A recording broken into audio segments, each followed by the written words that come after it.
Hey everyone, it's Dr. Melissa McCreary, and before we dive into this episode, I have a very special announcement and a cool gift for you. If you are beyond ready to create freedom from overeating and from emotional eating in your own life, I have an amazing resource. I am offering a free 5-part workshop, and you're invited. You can attend online from anywhere in the world. There will be replays if you miss a session, and as I mentioned, it is absolutely free. But you have to go to toomuchonherplate.com/register right now and reserve your spot. So go ahead, hit pause, and go to toomuchonherplate.com/register. In the free workshop series, I'm going to cover how to create freedom from overeating with behaviors that are doable and enjoyable instead of the choices that feel like deprivation and hard work. This is not a diet. It is not another food plan. I'm going to show you the 4 pillars that you need to stop overeating and emotional eating in a way that's sustainable, that's energizing, and that is something you want to keep doing so that it lasts.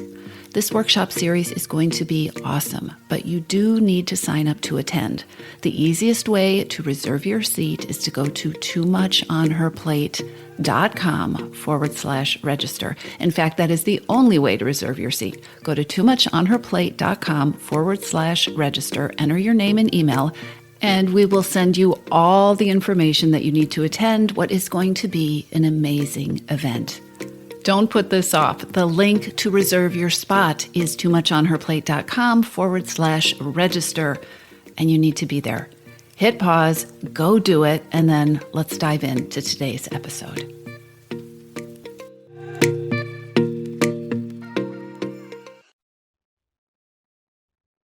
Hey everybody, welcome back to the podcast. Today let's get practical. Really practical and concrete. Because as much as a one-size-fits-all solution to overeating just doesn't exist, and I really wish it did. I really wish there was a magic, just do this and you'll have this relationship with food that fits you perfectly, but it doesn't. But as much as there is no one-size answer, there are a few practical questions that I get asked over and over and over again. And one of these is, how do I stop stress eating? What exactly can I do? What can I try when all I want to do is eat all the things because I'm so stressed out, I'm so overwhelmed? What am I supposed to do?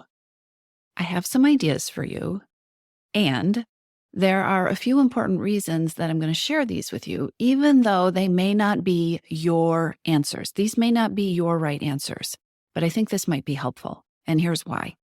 Stress eating is one of the most challenging types of emotional eating, and stress is a major cause of overeating and of weight gain and of weight regain and of getting pulled back into vicious cycles with food and into the relationship with food that you just don't want to have, that doesn't serve you. And of course, stress is a huge trigger, and the desire for stress relief is a big hidden hunger for busy women. Knowing that you want to eat less, or knowing that you really are determined to stick with healthy eating, that's one thing. Figuring out how to not overeat when you're overloaded or overwhelmed and just plain stressed out, that's another thing entirely. Stress limits your ability in so many ways, right? So stress limits our ability to think creatively. When we're stressed, we are compromised in our ability to focus or to problem solve. And we are not as good when we're stressed or overwhelmed at adopting new ways of doing something, less familiar strategies. So when you're stressed or overwhelmed, it is so much more likely that you're going to be in reaction mode. And when you're in reaction mode and when your brain is going through the processes that your brain goes through when it's stressed, you are so much more likely to fall into the old tried and true patterns, like going for the chocolate or opening up your Uber Eats app on your phone, without even really thinking about them or without knowing what your alternatives are. That's just how we are when we're stressed. When we're stressed, and actually other times as well, that idea of white knuckling it, right? Just don't do it. It only goes so far. And this is especially true if you're stressed or overwhelmed, because if you're stressed or overwhelmed or overloaded, you've probably used up a great deal of your reserve of willpower or determination or your ability to white knuckle it. So, the times when you are facing stress or overwhelm are also times when it can be super useful to have done some pre work, to have done some work in advance. These are times when having a cheat sheet or a checklist or a list of what to try, what can I try instead of stress eating, these things can come in very handy because these are the times when your thinking is not necessarily the best skill to rely on. You are not thinking at your best. There's another reason I'm going to share this list of ideas with you today as well. And that's that sometimes it's hard to get started doing or thinking in a new way. It's hard to know how to kind of switch on that different area of your brain. One of the most challenging things for members in my Your Missing Piece program is that we're retraining your brain and retraining your habits so that you're approaching food and eating differently and thinking about food and eating differently, right, than you have done it in the past. So your default with stress and overwhelm might have been to crave barbecue ruffles, right, to go for the potato chips. One of the things you'll be learning in the program is how to create a new default craving, a new response, a new thought, a new behavior, one that isn't overeating or one that isn't tied to overeating is my solution to stress, that kind of thinking. The first half dozen times you try it, your brain is going to go haywire because your brain has this pathway that it goes down. I feel stressed and I feel overwhelmed. It's time to go get the ruffles, right? It is one thing to say, don't stress eat. I am not going to stress eat this week. It is one thing to say, all right, when I feel the urge to stress eat, I'm going to do something else instead. I'm going to do something different. It is an entirely different, an entirely more challenging thing to know what to do instead and to be able to activate that. Members of Your Missing Piece have heard me say over and over again that when you don't know the answer, which is, by the way, something that is so difficult for high achievers. We are used to knowing the answer. But when you don't know the answer, if you're being asked a question that you don't even know how to answer, or if your brain goes blank when you're asked this question, this can be a sign, especially in a program like Your Missing Piece, this is a sign that you are in territory where you can rewire your old behaviors and thoughts. One of the things that happens in the program, on the coaching calls and in the training is that oftentimes members get asked a question that it's like they've never even thought in that direction about, right? So we have these pathways. When I'm stressed, this is what I do with my feelings. When I have this certain set of circumstances line up, that's when I head to the vending machine, right? This is what I tell myself about what I need to do to change. This is the thinking that's often tied into deprivation mentality and diet mentality. And so if you get asked a question that is completely about problem solving outside of those areas, often you don't know the answer right away. You don't even know how to think about that question. Or your mind just goes blank. Maybe you don't even understand the question. This is so important. Not knowing the answer is a good first step because it means you're being asked different questions. It means you're being asked to think about something in a different way. It means you aren't answering or going down that old autopilot path, which has led to the same old results and the same way of feeling, right? The same old relationship with food. So it is important to know that it is very common to go blank or to not know the answer when you start to think about what am I supposed to do instead of stress eating. A lot of people, when faced with the challenge of, okay, what can I do instead of stress eating, go blank. Or if they don't go blank, it is pretty common to come up with a bunch of strategies or one or two strategies that sound really good, but honestly, they're not practical or they don't really help. They just sound good, right? Like instead of stress eating, I'll do something productive. Like I'll go for a run or I'll clean out my closet. When you're stressed or you're overwhelmed, you don't need and you don't want a longer to-do list. But your adorable brain, if it's like everybody else's human brain, is so willing to give you a long list of things that you could do instead of stress eating that just feel like a long list of things to do, which you already have, which is why you're stressed or overwhelmed, right? So I've got a different kind of list for you. Eventually, the idea is to craft your own list, a list that's going to help you beat your stress eating triggers. But in the meantime, I think it's helpful, because I keep getting the questions, to give you some ideas to help get your brain started. So every now and then, I'm going to chime in and try to answer this question, right? So that you can get your own brain started and you can start getting some ideas that hopefully will get your own gears turning. All right, so here's what I have for you today. Today, I have for you 10 things to do instead of stress eating. Number 1, give yourself a place and permission to blow off steam. Think about it. If stress is pressure, you do not need to be the pressure cooker with the tension building up inside you. Allow yourself a place to blow off some steam. Acknowledge that you have stress and then find some ways to let it out that feel safe. So get in your car, roll up the windows, yell, or play loud music. Do something physical that feels like release.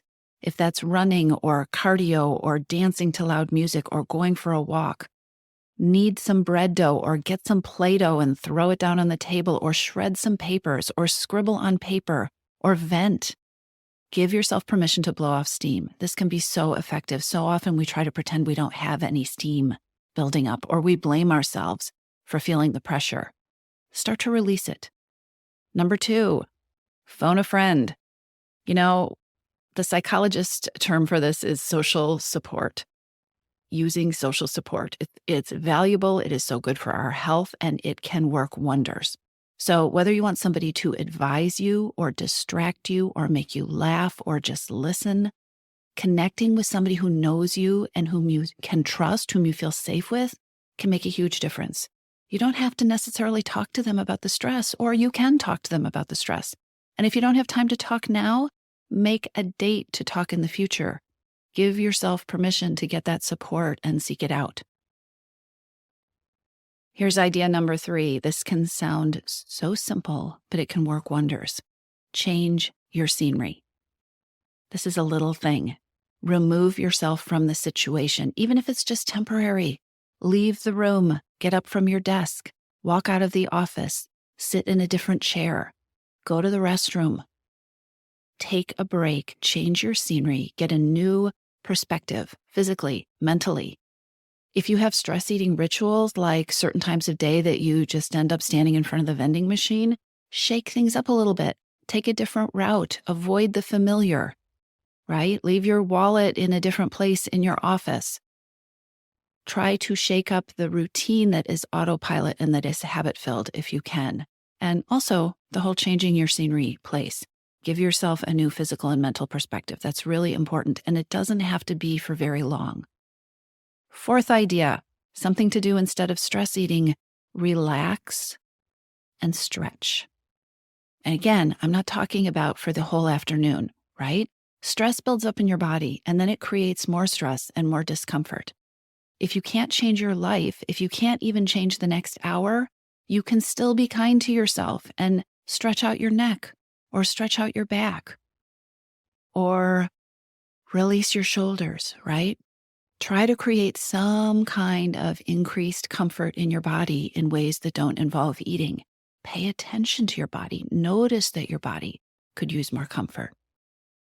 I hope you're noticing that these interventions can be really small, and they can still be effective. Okay, so number 5, really small: escape. Even for 30 seconds, escape. Sometimes stress and overload leads to this belief that you can't stop. You can't afford to stop. You just need to keep working harder and harder. You need to keep going. You'll stop when you're finished, right? Do not buy into this. It is a recipe for stress eating. So give yourself permission to take a break. Give yourself permission to escape, even if it is just a minute or 2. And like I said in that earlier idea, if you can't go for a walk, go to the bathroom. Go refill your water glass. Google images of tropical beaches, beautiful places. Put one up where you can see it. Go make yourself a cup of tea. Take a minute. Escape. Give yourself permission to escape. Idea number 6 to avoid stress eating is one of my favorites. Not everybody's favorite, but I want you to try it, and that's journaling. This is an excellent way to untangle your feelings. It is an excellent way to check in with yourself and decompress. And by the way, you do not need to write pages and pages and pages to journal. Try writing for 5 minutes before you sit down to eat. Try writing for 5 minutes when you get home from work. You're less likely to overeat when you've taken the time to understand what is going on for you, when you've taken time to understand what's driving your hunger and to think about what you might do instead. And again, we don't need a to-do list, right? I could do this and I could do this and I could do this, but journaling can help you get clearer on what it is you're feeling.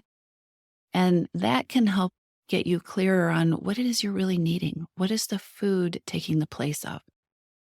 Quite often, journaling will help you realize, you know what, I'm tired, or I just need a break, or I just need 5 minutes to myself. So journaling can be an excellent way to slow down the process and get off autopilot so you can do something different and start breaking the stress eating habit. I am aware that an idea of journaling can sound very composed, right? And maybe even formal, very thoughtful and deliberate. And you might not feel that way when you're having an urge to stress eat, when you're in the moment. You might not feel so mature and composed and ready to do something grounded. You might want to do something like strategy number 7, the 7th idea I have for you, which is to rant in a safe place, in a safe way where you're not going to hurt anybody else. Give yourself permission to not be reasonable, to not be logical, to throw your good manners out the window. Go to a place where you can express yourself privately. I have already mentioned using a car, to just let it out. Cars are great for this. Go to a place where you can express yourself privately and let loose. Get mad, be frustrated. Stop being reasonable. You want to create a situation where there aren't any repercussions, where it feels completely safe, where you can have a tantrum if you want, or a good cleansing cry, right? A great big cry where you can put words to your feelings, where you can yell, where you can let it out instead of trying to bury whatever it is with food. Instead of being numb, let yourself feel. If all this feels louder or more vocal than is your style, you can combine ranting with journaling. You can do a ranting journal entry. You can write something that is so ranty and uncomfortable to you that you shred it when you're done if you want to. But just give yourself permission to express yourself. All right, that's the 7th idea I have for you. The 8th idea I have for you maybe should have gone closer to the top of the list because it is so helpful to so many people, and that is to sleep. Stress is exhausting. And that cycle that we get into with stress and overwhelm, that we have to get the work done, that we're not allowed to stop, also leads to exhaustion. Sleep will work wonders if it's what you're needing, and it will work more wonders than working late into the night. If you have been sleep deprived, getting at least 7.5 hours of sleep a night will also do things like literally decrease your appetite, literally decrease your cravings. And on top of that, you're going to be more productive. You're going to be better able to focus. You're going to be better able to manage the stressful situation moving forward. Successful women, they guard their sleep. They prioritize their sleep. If you are not getting sleep, bump the strategy up to the top of your list because I think it is the number one strategy for preventing stress eating, for breaking stress eating cycles. And I also think it is probably the number one strategy that smart, busy women tend to ignore. So that is idea number 8, but it probably should have been idea number 1. Idea number 9, the 9th idea I have to get your brain going on creating your own ideas of how to prevent stress eating is to make a list. Just make a list. We hold so much stuff in our brain, and then our brains get overloaded, our brains get overfull, the ideas are swirling around, and we are trying to hold on to all of them. Start creating more effectiveness and more groundedness instead of stress eating. Get that stuff, some of that stuff anyway, out of your brain. Start to create some space in your brain and some calm in your brain. So make a list. Identify your top 3 priorities. What are your action items for the day instead of all the things? And then add to that list one lovely thing or one kind thing that you are going to do for you. If you're making the list late in the day, start with that one lovely thing. What can I do before I go to bed? Or it may be going to bed. Actually, that one lovely thing is usually the hardest thing for people to list, right? We can make a list of all the things we have to do. We can make a list of our priorities. If you are stuck on what is this one nice thing I can do for myself, it might just be one of these things on this list that I'm sharing with you in this podcast episode. Okay. I have one more idea for you that you can use to stop stress eating and to break the stress eating cycle, to break the pattern. And that is simply to breathe. Take a deep breath. I know it sounds so simple, right? But here is the thing. We are physical beings. We are physical beings who can actually, literally, not physically grow more stressed and more relaxed at the same time. They are 2 different processes. Your body cannot be doing both of those. And so when you start relaxing, even if it is just a teeny tiny bit, you are interrupting any kind of cycle that's going on in your body of stress building up. When you start relaxing, even if it's a teeny tiny bit, you reverse the cycle of growing more and more stressed or anxious. Okay? Taking a deep breath starts a relaxing response in your body, even if it doesn't feel that way. So here is a powerful strategy you can use. Set a timer on your computer or on your phone to go off, once an hour. And when that timer goes off, stop what you're doing for just 60 seconds and just breathe. Focus on your breath for just 60 seconds. If you want bonus points, put your hand over your heart and breathe and focus on your heartbeat. Both of these strategies help our bodies and our minds relax. And it's important to remember that you can do something like this super short breaks like this can help you break vicious cycles and to be more mindful and to be more relaxed. So those are the 10 ideas I have for you. Remember, the key to ending emotional eating, the key to creating peace with food is going to be getting clear on the tools that work for you, the tools that fit you. So use these ideas to start your own thoughts.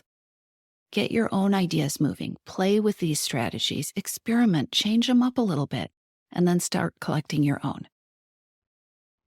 You can break cycles with stress eating, and you don't have to add in a whole bunch of hard work and a big long to-do list. In fact, that is actually not the key at all. These are simple things. Play around with them and see what works for you. I'll talk to you soon. Have you gone to toomuchonherplate.com/register yet and reserved a place in my upcoming 5-day workshop? If you're finding this podcast helpful, you absolutely need to reserve a seat. The Freedom from Overeating workshop series for smart, busy women takes place online August 7th through 11th, and you want to be there. Over the course of 5 days, less than an hour each day, I'm going to be teaching you the 4-step approach to ending overeating, the one that no one has ever taught you, so that you can stop overeating and emotional eating without the guilt, without superhuman levels of willpower, without feeling deprived, and so you can feel confident and empowered about making changes that last. Grab the link to join me in the show notes, or better yet, go to toomuchonherplate.com/register now and reserve your spot.